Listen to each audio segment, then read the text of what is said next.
Marika Ravalomanana nanao tatitra mikasika andia an-tany ivelany.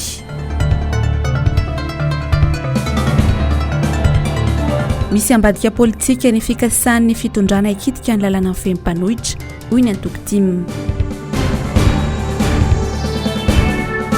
Tsy manaiky ny anemorana ny daty ny fifidianana ben'ny tanàna ny taona 2024 ny fitoerana safidy. Magnano mbola tsara korialy hatsika jiaby izay manaraka ny fahitalavitra MPS amin'izao matonaly izao. Alatsinainy fa 7 ny volana Jolay taona 2024. Tonga soa tamin'ny fotoana ny vaovao manasanao ampanajagna anaraka izany hatramin'ny farany. Araka ny nalatsika tagnatin'ny lohateny vaovao teo dia nisy ny dian'ny filoham-pirenena teo aloha sady filoha nasionaly ny antoko tiako Madagasikara Andriamatoa Marika Ravalomanana tany ivelany tamin'ny herinandro lasa teo iny. Efa tafigadina soamatsara eto tandrazana ny tenany ankehitriny ary tamin'ny omaly dia nisy ny famotinana ny tatitry ny diany tany amin'ireo firenena maromaro izay miteteziny tany ivelany tany. Anisan'ny tagnatin'ny diany moa ny fionana tamin'ireo teknisiana maro isan-karazany eo amin'ny sehatry ny fifandraisana iraisam-pirenena sy ny teo anivo ny vondrona Europeana ihany koa. Andeha rahantsika ny fanazavagna izay noraisy ny Germaine Menjanahary sy Mathieu Prince. Raikitra zany fa aty Madagasikara no ametrahany reo Union Européenne sy ireo firenena matanjaka ireo hanao modely fametrahana demokrasia eto amintsika izy ka izaho Marika Ravalomanana no filohan'ilay antoko mpanohitra ary manohitra amin'ny fomba mihaja manaraka tsara ny lalàna constructive ny filazana azy ary mihevitra izay asoan'ny firenena. Tsy mihevitra izay androdanana ny fitondrana fa mihevitra izay antsiana azy ireo sy ilazana azy ireo fa fantatra idolo zavatra misy eo. Izao ny lalana tokony alentsika, izao ny fomba ataontsika mampandrosa Madagasikara, izao ny fomba hitantsika vola. Dia mipetraka tsara, tsisy fampangosoana misy eto Madagasikara. Tsisy. Raha tsy tena miona tsara aloha ny olom-pirenena rehetra ireo hery velona misy eto amin'ny firenena tiana iresana amin'izao zany fa mila miasa aingantsika ary miasa tsara, miasa mafy fa tena reraka ny vahoaka. Tsisy andrasandraso tsony eto. Ampio re tena ampio re marina ireo vahoaka ireo fa tena mijaly. Tsisy fidiram-bola, tsisy asa atao. Jereoany fa lasa mitondra amin'ny vola mivoaka daholo ireo mpandraraha eto amarino izay teniko izay dia vitanareo. Ary tsy zaho rery ny tena izany fa hatrany ny tena izany daholo. Satria nahoana ny stabilité tsy mipetraka. Isan'ny noamafison'Andriamatoa Marika Ravalomanana fa ny fampiasana ny teknôlôjia vaovao eo amin'ny fanoherana ara-politika no tena nifantohan'ny resaka izay nataon'izy ireo tany ivelany ihany koa. Ny fahefana azo avy amin'ny teknôlôjia dia fahefana tsy azo kirakiray na amin'izay itiavana azy na ho an'ny tombontsoa manokana ny mpitondra fa kosa ampiroborobo ny mangarahara eo amin'ny fitantanan-draha ara-panjakana. Ny tombontsoa ny vahoaka malagasy ny firenena no imasoana ho hiatrany Andriamatoa Marika Ravalomanana. Ny politika dia azadinonareo zao teny zao ary averimberiko foana. Ny atao hoe politika dia manakevitra ny mpitarika ary io mpitarika io afaka mandresy lahatra andreo olona miaraka aminy fanao asa soa imbolana ho an'ny vahoaka. Ny fanatanterahana zany anefa voalohany indrindra dia tsy maintsy matanjaka tsara ny relation fifandraisany, ny communication, tsy maintsy matanjaka tsara ny fitaovana ananany mba nafahany manatanteraka zany ary tsy maintsy ihany koa mifandray amin'ireo antoko politika any ivelany. Raha tena mivondrona tsara amin'ny hevitra matotra tsara sy masaka tsara afaka mampandrosa an'ity. Dia izay nikendren'ny tiako Madagasikara amin'izao fotoana izao hoe hitarika ny antoko mpanohitra izay tena manana ny maizy azy, tena aseho horetany horendaniny fa hitondra ilay antoko amin'ny lalan'ny tokony izy mampanohitra azy. Tsara ny manamarika fa isan'ny nahataitra sy nahagaga ireo manam-pahefana sy ny manam-pahaizana maro samihafa any ivelany. Raha ny fanazavana fa nisy ny fiantsoana fivoriana tsy ara-potoana ho an'ny antenimieram-pirenena sy ny antenimieran-doholona ny 12 ny volana Aogositra izao atao ny fitondram-panjakana. Iaraha mahita tokoa mantsy fahalalana mbola tsy nampiarina akory izy io izay ny filoha ankehitriny ihany no nametraka izany tao anatin'ny lalam-panondrenany ny taona 2020. Fa nagnambara ihany koa ny sekretera jeneraly ny antoko tiako Madagasikara fa misy ambadika politika ny fandiniana indray ny lalàna mifeny mpanohitra. Fantatra manko fa ny momba ny tolo-dalàna makasika an'izay indrindra no diniana ao anatin'ny fivoriana izay iantsona ny antenimera rotonta amin'ny 12 ny volana aogositra ho avy izao. Tahaka izao ny fanazavana andesin'ny sekretera jeneraly ny antoko tiako Madagasikara Ramatoa Olga Ramalason. Ilay malagasy namolavolany lalàna iny izay atao hoe manam-pahaizana matoa mamoaka an'ireny lalàna ireny ve zany dia heverina hoe tsy manam-pahaizana indray ary heverina hoe tsy manana ny fahaiza-manao izany lalàna izany nefa zareo no namoaka an'iny mampieritreritra ilay izy. Faharoa lalàna efa promulguenga iny dikan'ilay lalàna promulgué tokony ampiarina dia mbola tsy voateste akory ilay izy dia efa lazaina tsy mety sahady. Dia izay koa zany hafahafa fa ohatrany hoe tervamanta sy jadona ny zava-misy eto amintsika izay metimety lalàna metimety aminy ihany zany no ampiarina ary izay lalàna tsy mety dia hovaina. Ny antoko tiako Madagasikara dia mahatsapa fa misy ambadika politika izao fandiniana izao ny lalàna mifehy ny antoko politika izao satria efa misy ny lalàna manan-kery dia ny lalàna fa 120 tsipika aotra 13 momba ny fanoherana sy ny antoko-panohitra. Fanovala ve sa fanavaozana sahady io lalàna io no heverina mpitondra fanjakana tao kanefa lalàna mbola tsy nampiarina akory ary tsy mbola hita izay lesoko aminy. Ny didy fampiarana io lalàna io aza mbola tsy navoaka ny fitondrana hatramin'izao. Amin'ny mahampanohitra ny antoko tiako Madagasikara dia miezaka hatrany ny antoko mampahafantatra ny vahoaka malagasy ny zava-misy sy ny fanapahan-kevitra tsy mety eto amin'ny firenena. Izao fihetsiky ny fitondrana izao dia heverinay fa taratry ny fanaparam-pahefana sahady ka hijoroana ilalandava ny filazana ny marina ny vahoaka. Izao ihany koa dia maky ny tsy fanajana ny tany tandalàna ka izay lalàna metimety amin'ny mpitondra ihany no ezahany ampiarina fa tsy mijery izay mahasoa ny vahoaka. Noho izany ho an'ny antoko tiako Madagasikara dia ny famoahana ny didy fampiarana ny lalàna 120 tsipika aotra 13 izay izao no maika afa-tsiny fanavaozana na fandaniana lalàna vaovao.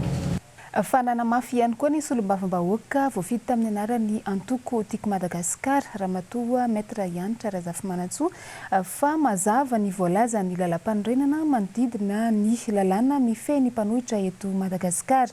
Mahatonga jery ny olo jiaby raha ny zava-misy ataon'ny mpitondra ankehitriny amin'izay fikasana anova ny lalam-panorenana momba ny mpanohitra izay satria izy ireo ihany no namolavolana io lalàna io tamin'ny taona 2020. Fanazavana. Ny chef d'opposition eto raha ny lalàna misy amin'izao dia tsy misy afa-tsy ny tiako Madagasikara zany. Iny zany tsy azo itika-hevitra mihitsy izy na iza na parti politika ina na parti politika ina. Dikan'izany zany ny chef d'opposition dia ny antiko Madagasikara.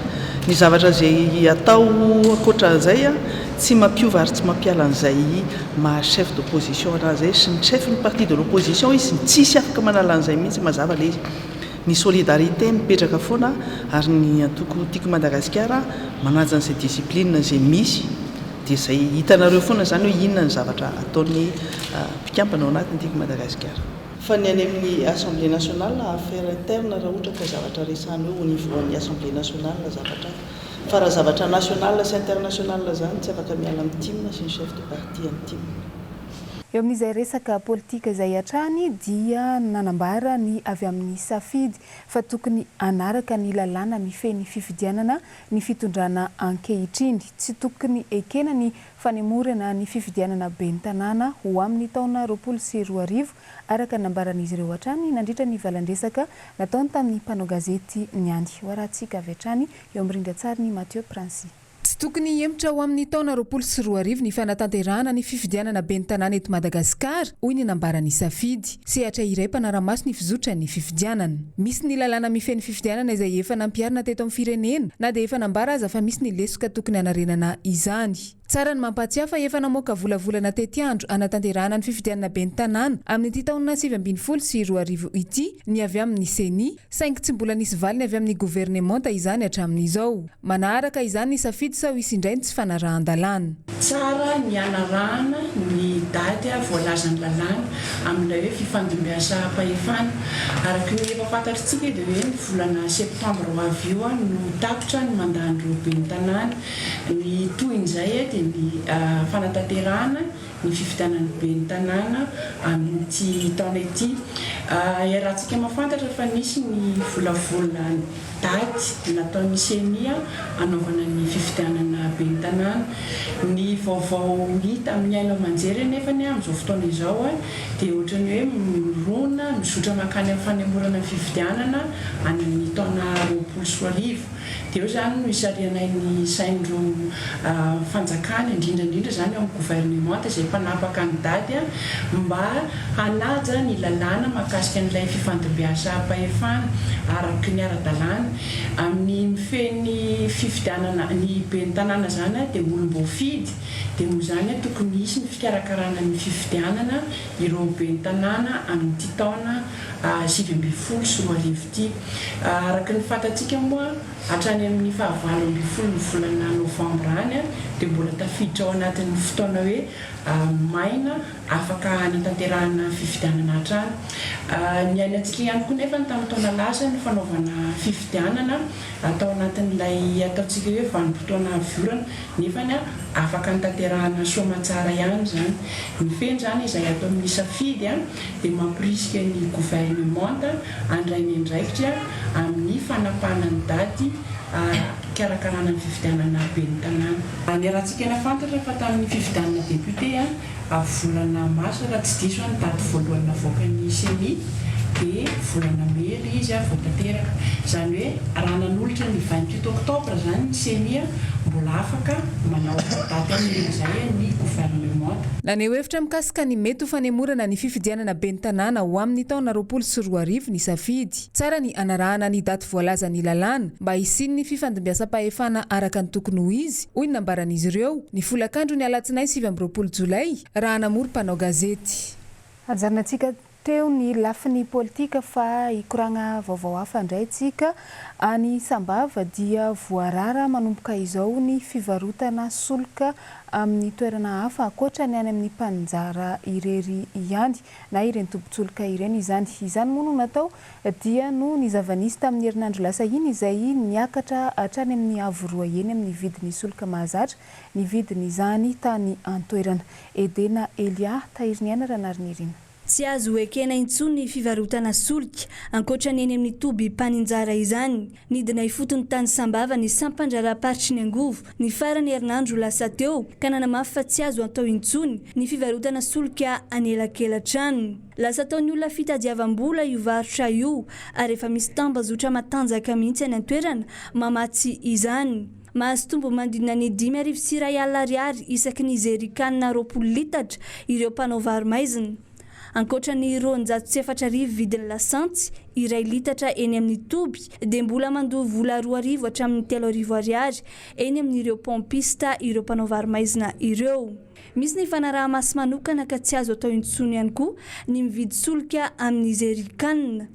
Manoloana izany dia mitaraina ireo mpitondra lakana mandeha motera fa tsy mahazo solika amin'ny zerikanina intsony nefa ny lakana tsy azo bataina eny amin'ny toby mpaninjara. Tsy aivina fa vao tsy ampy tapa-bolana akory izay no tafakatra 4,000 ariary ny litatry ny lasantsy tany Sambava noho ny tsy fampiny ny famatsiana.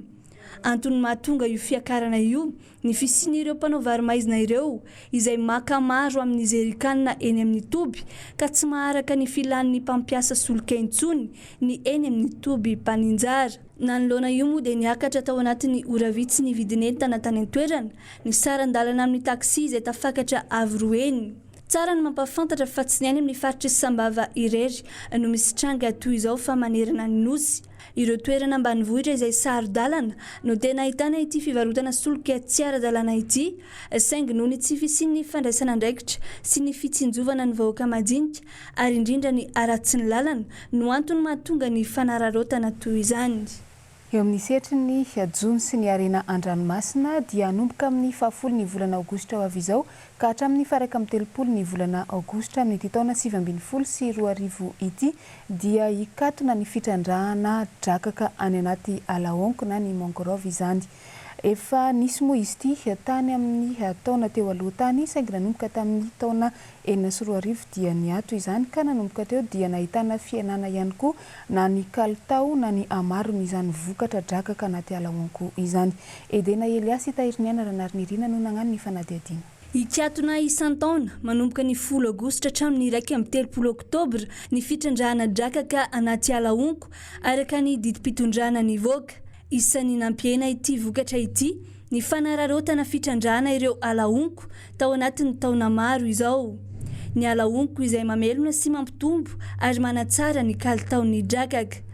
Any amin'ny ilany andrefany Madagasikara iny no tena ahitana izany. Tombanana ho 5,4 alina sy 3 hektara ny faritra misy ny Alaonko iveloman'ireo drakaka ireo, saingy rava noho ny fisian'ny fitrandrahana tafahoatra. Miena any amin'ny 507 taona isan-taona ny vokatra drakaka azo no io fitrandrahana ala gabraraka io.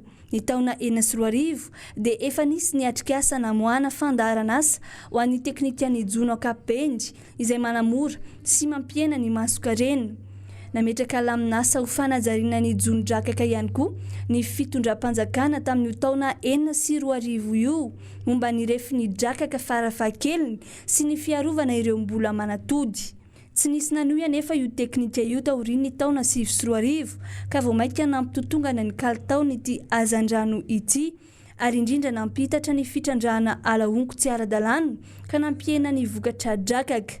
Amin'izao fotoana izao ny faritra rehetra manerana ny Madagasikara mihitsy no voakasika ity didim-pitondrana ity izay manipika mazava fa ny fitrandrahana drakaka amin'ny endriny rehetra, indrindra ny fanjonoana, fanangonana famarotana, ny fividianana, ny fitaterana, ny fifamezivezena, ny fitehirizana ary ny fanondranana ny drakaka anaty Alaonko eto Madagasikara dia mikatona manomboka ny 10 Aogositra maraina hatramin'ny 30 Oktobra misasakalina isan-taona amin'ny faritra rehetra manerana ny Madagasikara. Somary isy fiatraikany amin'ny sehampiriarin'ireo mpandrahara-drakaka nefa ity didim-pitondrana ity na dia ao anatin'ny 2 volana monja aza isan-taona izany. Misy amin'izy ireo raha teo no tsy manaiky ny anakatonana io fitrandrahana anaty Alaonko io. Ikoragnan'ny fampianarana koa tsika anatin'ity fanadihadiana manaraka ity araka ny efa fantatra dia miteraka resabe amin'izao fotoana ny fiovaovan'ny tetiandro mpampianarana misy eto Madagasikara nanomboka teo amin'ny 2 taona teo eo izay. Manoloana ny fanambarana izay nisy eo tamin'ny faran'ny herinandro teo iny ny amerenana indray an'izany tetiandro mpampianarana izany ho toy ny teo aloha dia mitaraina ireo ray aman-dren'ny mpianatra fa eo ihany koa ireo tompona andraikitra amina sekoly tsy miankina eto Antananarivo satria misy fiatraikany amin'ny fahasahiranany ray aman-dreny izay manana zanaka ampianarana izany fiovaovan'ny tetoandro mpampianarana izany. Hoarahantsika ny fanadihadiana eo amin'ny sariny Manora Andriamalala. Vao maika miteraka fahasahiranana amin'ny mpianatra malagasy ilay fanapahan-kevitra nataon'ny ministeran'ny fampianarana dia ny amerenana indray ny fandaharam-pianarana hanomboka volana Oktobra ka hifarana volana Jolay. Nilaza ny talentsekuly iray eto Antananarivo izay amina sekoly tsy miankina any amin'ny faritra Iva nikirakira ny lafin'ny fampianarana nandritra ny 20 taona fa ny mpianatra no tena mijaly amin'izao fanovanovana ny tetiandro mpampianarana izao. Fa ny ray aman-dreny ihany koa etsy andaniny dia hitombo ny fahasahiranana satria tsy manana fotoana lava anomanana ny fampidirana ny zanany an-tsekoly indray. Fidirana hoe janvier février aloha tena sarotra satria na eo amin'ny fidiram-bolana ray aman-dreny any io le andro tena mafy indrindra ho anay privé aloha amin'izany fotoana izany tena tsisy mpandoheko azy izany hoe raha amin'izany ny andrasana ampiditra mpianatra dia tsy misy mianatra aty amin'ny privé satria tsy manam-bola ny ray aman-dreny.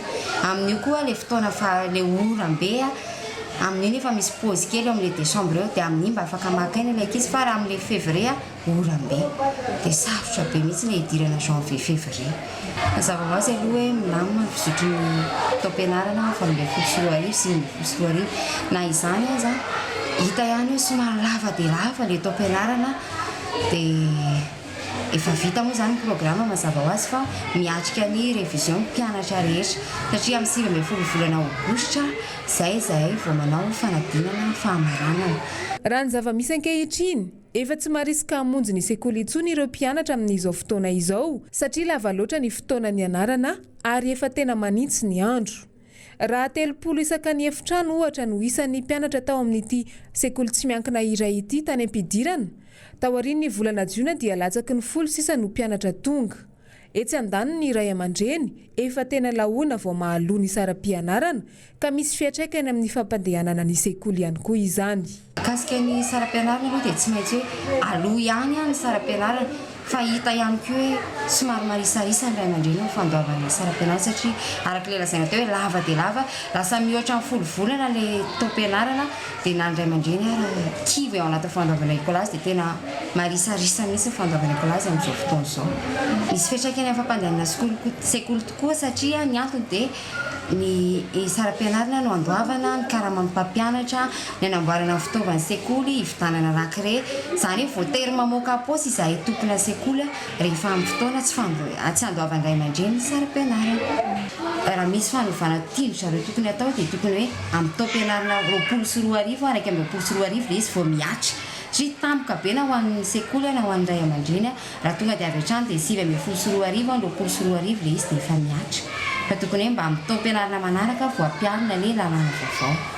Sosikevitra entin'ny ray aman-dreny sasantsasany izay sendra anay saingy tsy nety noraisina feo izy ireo ny hoe mety ny amerenana ny tety-androm-pampianarana ho toy ny teo aloha saingy tokony hahiditra volana novambra ihany ary enjehana taperina volana jolay aloha amin'ny taom-pianarana 7 sy 2 arivo 20 sy 2 arivo.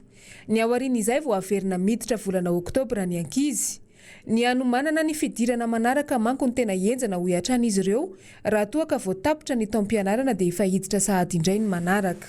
Ikoragna toetrandro kosa indray tsika mbola anatin'ny vanim-potoana ny ririnina tsika amin'izao fotoana izao araka ny nambarany sampana mpamatatra ny vinavina ny mety ho toetry ny andro moa dia vao maika anitsy indray ny andro ao anatin'ny 3 andro ho avy ary indrindra ihany koa dia isin'ny rivotra amin'ny izany.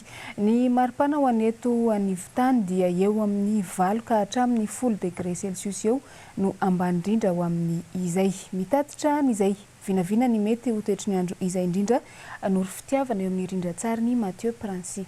Ilasaka ny maripana eto avoantany ao anatin'ny 3 andro avy araka ny vaovao avy eo anivon'ny teknisianina Ampandrianomby.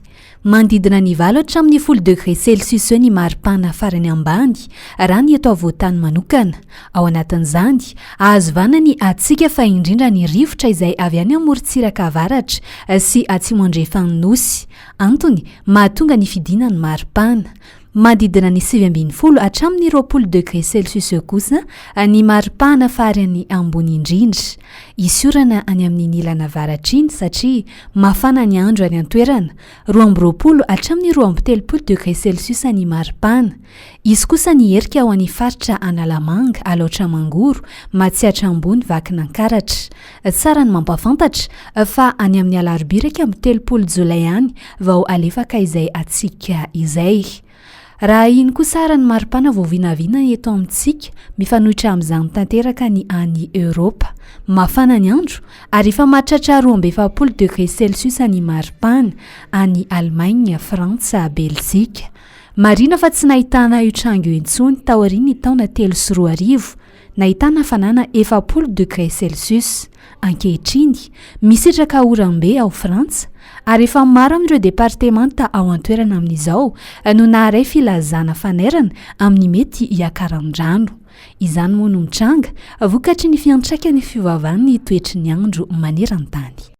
Fa nitrangana lozam-pifamoivoizana maromaro tamin'ny herinandro lasa teo iny raha ny hita sy ny fampitam-baovao teto sy teroa. Raha tany amin'ny lalam-pirenena voalohany dia nitrangana izany izay nahafatesana olo 3 misy ihany koa ny tany Morondava izay mbola olona 3 hafa ihany koa no maty tamin'izany lozam-pifamoivoizana izany. Nory fitiavana sy tahiry ny andrarinariny. Olona miisa 3 no indray maty vokatry lozam-pifamoivoizana ny tranga tany amin'ny distrika Anarivonimamo atao Ambatolapoka ny 17 Jolay.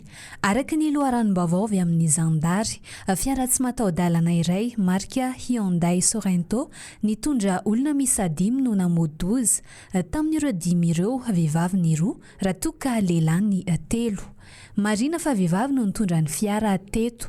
Vaky tampoka teny am-pandehanana ny kodiaran'ilay fiara tsy mataho-dalana antony nitarika tamin'ny loza. Tao ampidirana an-tsena nombona Ambatolapoka no nitranga ny lozam-pifamoivoizana. Araka ny fantatra, maty tsy tradrano tamin'ny fotoana nitrangan'ny loza ny 2 tamin'ireo olona 3 namoy ny ainy. Ny iray kosa teny amin'ny tobim-pahasalamana no namoy ny ainy. Ilay renim-pianakaviana nitondra ilay fiara tsy mataho-dalana izany. Naratra mafy kosa ny olona 2 hafa tao anatin'ilay fiara.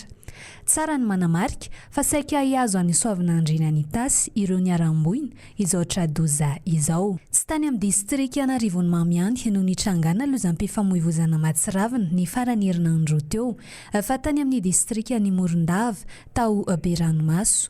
Raha ny fantatra, fiara taxi brosy iray saika hiazo any Ankelozato no tradoza teto no ny olana ara-teknika no nitarika tamin'ny fahavoazana. Avokany, olona 3 ihany koa no indray namoy ny ainy araka ny loharanom-baovao azo avy amin'ny zandary. Nalefa no tsaboina avy hatrany atao amin'ny hôpitalin'ny Morondava moa ireo naratra mafy. Ny 3 tamin'ireo ihany no afaka nody tao aorian'ny fitsaboana. Manoloana izany, zava-dehibe ary tena ilaina ny fanaraha-maso mialoha ny ara-teknika ny fiara alohan'ny hiangana. Eo amin'ny vaovaon'ny fanatanjahantena dia notanterahana omaly alahady ny fiadina ny tompon-daka ny seksiona eto Antananarivo renivohitra sy ny seksiona Avaradrano teo amin'ny taranja karate. Ny tompony isan'ny atleta sy ny kluba izay nandray anjara tamin'ity fifaninanana ity tamin'ity 7 sy 20 ity raha oharina tamin'ny taondasa. Ny fanadihadiana hoarantsika vetrany. Ny mpikatroka ny taranja karate avy amin'ny kluba Aska sy ny kluba Aro no isan'ny nisongadina tamin'ny fifaninanana izay nokarakarain'ny ny seksion'ny Liga Antananarivo renivohitra sy Avaradrano teo amin'ny taranja karate. Nisy karazany 4 ny fizotry ny fifaninanana dia ny individuel, ny équipe, ny démonstration comité sy ny kata. Ho an'ny vehivavy teo amin'ny sokajin-danja latsaky ny 50 kilao dia lanja ny aina avy amin'ny kluba Aro nahazo ny voalohany. Ny latsaky ny 50 kilao dia Antro Oliva avy amin'ny kluba Aro ihany no nahazo ny voalohany. Ny latsaky ny 20 kilao kosa dia Ivadisoa avy amin'ny kluba Aska ary ny latsaky ny 20 kilao dia Inosy avy amin'ny Shobokan. Nisy ihany koa ny mihoatra ny 20 kilao izay norombahan'ny Mino avy amin'ny Aska ny voalohany. Ho an'ny lehilahy indray eo amin'ny sokajin-danja latsaky ny 80 kilao dia Jessi avy amin'ny Aska. Ny latsaky ny 17 kilao dia Njafy avy amin'ny Shobokan. Ny latsaky ny 70 kilao dia Patrick avy amin'ny Aska ary ny latsaky ny 40 kilao dia Lalaina avy amin'ny Aska. Ny mihoatra ny 40 kilao kosa dia Itoky avy amin'ny Aska hatrany. Betsaka ny tanora lasy vavy no voasarika amin'ny taranja karate io. Ny ho lasa matiana no tanjon'izy ireo amin'izany. Manaraka izany tsy dia tena misy hoe inona intsony le problème, tsisy olana tsy dia misy olana intsony. Fa amin'ny resaka hoe traikefa sisa le hoe miatrika ny championnat international ohatra championnat d'Afrique, Jeux africains, Jeux des îles, championnat du monde, Première Ligue rehetrarehetra reny. Dia reny fotsiny mba tsy hoe indro kely fa zavatra tsara raha misy an'izay zany vao maika mety tsara kokoa e. Efa nisy tamin'ny championnat du monde, Open de Paris, Première Ligue, championnat d'Afrique efa nisy fa zay le resaka fahazarana e. Fa resaka fahazarana sisa zany tsy ampy antsika. Fa traikefa efa mitovitovy daholo efa au niveau zany tsika gasy e. Fa resaka fahazarana zay le habitude sisa. Nenazy efa fahazarana ny zareo nge sport efa fikaramana manantsika eto Madagasikara eo vao manomboka mivoatra. Tamin'ilay teo izany iny efa fanomanana isan'andro, mikotra ny isan'andro dia manao tsara rehefa enam-boita tamin'ny ny faniriko mba ho lasa ho champion dia ho tonga amin'ny avindrindra zay. Efa azo lazaina miroborobo ny tontolon'ny taranja karate eto Madagasikara. Ny indro kely dia lafo kokoa ny fitaovana ampiasaina amin'ity taranja ity. Na izany aza nefa, saika efa ampy avokoa ireo fitaovana ampiasain'ny kluba tsirairay raha ny nambara ny filohan'ny seksion'ny ligy eto Antananarivo renivohitra sy Avaradrano. Raha ho an'ny Antananarivo renivohitra zany zao misy club 420 mandray anjara amin'ity fananana atao androany ity. Ho an'ny Avaradrano misy club 10 eo. Raha ny total ny combattant zany na ny atleta manao amin'ity fananana androany ity dia misy eo amin'ny 150 eo zareo ny totalany. Ny objectif zany dia amoahana aloha zany voalohany indrindra amoahana zay solotena ny section rotota reo hiatrika ny ligue sampianan'ny ligue zany zay atao mieriny androany ihany koa zay atao ato le izy atao ato amin'ny ANS ihany satria tsy mety mamoaka an'izay zany ny section tsirairay avy dia section Antananarivo renivohitra section ny Avaradrano zay aloha fa ato anatin'ny Analamanga misy section maromaro. Fantatra fa ny tompony isan'ny kluba mpikatroka ity taranja ity tato anatin'ny herintaona izay. Manao azy avokoa ny olona amin'ny sokajy-taona rehetra fa ny tanora ny tena liana manao ny taranja karate. Eo amin'izay vaovao ny fanatanjahantena izay hatrany saingy eo amin'ny taranja baolina kitra kosa indray. No tanterahana tamin'ny omaly tetsy amin'ny kianjabeny Mahamasina moa ny fifantsanana izay nihaona ny ekipa Barea-ny Madagasikara Shan sy ny ekipa avy any Mozambika ihany koa. Nandritra izay dia tsapa fa nisy ny fahombiazana izay naseho ny ekipa pirenena malagasy nisalitra ny anarana Barea-ny Madagasikara satria dia nisaraka tamin'ny isa ray no aotra izy ireo izay nahazoany Madagasikara ny fandresena. Germain Omenjana sy Mathieu Prince no mitatitra ny akon'izay. No tanteraina omaly alahady tetsy amin'ny kianjabeny Mahamasina ny lalao mandroso izay niadiny ny ekipa Mozambika sy ny Barea-ny Madagasikara ao anatin'ny fiodinana faharoa ny fifanitsanana ho an'ny CHAN na ny champion d'Afrique des Nations. Nandresan'ny ekipa Mozambika tamin'ny isa ray noatra ny Barea-ny Madagasikara. Baolina izay tafiditry Arnaud teo amin'ny minitra fahatelo amby sivifolo izay nitarika ny fandresena ho an'ny Barea-ny Madagasikara io. Tsikatra tanteraka nandritra ny lalao fa nanantombo ny malagasy teo amin'ny sehatry ny fanafiana ary dia voatazona tanteraka ny ekipa avy aty Mozambika. Raha ny fantatra dia atao ho an'ny Mozambika indray afaka fotoana fohy ny lalao miverina ho an'ny ekipa rotunda. Etsy ankilany dia fantatra ihany koa fa tontosaina aokera Egypte ny antsapaka ho an'ireo mpilalao hiatrika ny lalao maneran-tany ho an'ny baolina kitra na ny mondial 2024 izay atao ho an'ny Qatar aloha hatreto raha ny fantatra. Misy dingana telo ny antsapaka ho an'ny mpilalao raha ny fantatra ka ireo ekipa 40 tsara toerana isaky ny kontinanta no tsapaina vintana amin'izany. Mitazona ny laharana faraiky amby 20 i Madagasikara aty Afrika. Mazava ho azy arak'izany fa isan'ny ho ao anatin'ny antsapaka ihany koa ny Barea-ny Madagasikara. Ankoatra ny sanina zany dia mety hiomana amin'ny mondial 2024 ihany koa i Madagasikara. Tsara ihany moa ny mampafantatra fa ny Barea-ny Madagasikara dia anarana isaloran'ireo ekipa pirenena eo amin'ny taranja baolina kitra izay misolotena ny Madagasikara eo amin'ny sehatra iraisan'ny pirenena. Ireny hitantsika nandray anjara tamin'ny fifananana omaly ireny dia ireo Barea izay teratany malagasy ary tsy miasa any ivelany fa eto Madagasikara ihany eo amin'izay taranja baolina kitra izay. Inany koa tompoko ilay seto-pivavy nandesintsika mamarana ny vaovao tamin'izao matinaly izao. Makasitraka anao nanaraka izany hatramin'ny farany, mametraka ny veloma mandrapitafa ao amintsika jiaby ny tenako amin'ny amaray matinaly karaha zao koa ny rendez-vous-tsika eto. Samy tsara tompoko ilay seto-pivavy.